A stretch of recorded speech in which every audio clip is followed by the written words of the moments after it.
In this video, I'm going to show you how to activate Halifax credit card.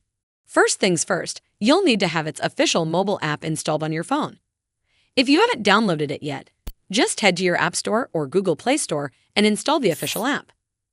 Once the app is installed, open it up and log into your account using its login credentials.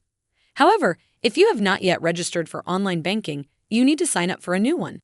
Once you're logged in, you'll land on your account dashboard. If your new credit card has already been linked to your account, you should see it listed under your products. Tap on the credit card, and if it's not activated yet, you'll likely see a prompt or banner that says Activate Card. Tap that, and the app will walk you through a short and secure activation process. Usually, it will ask you to confirm the last 4 digits of your card, enter the CVV number on the back, and possibly verify your identity using a security code sent to your phone or through the app's built-in authentication.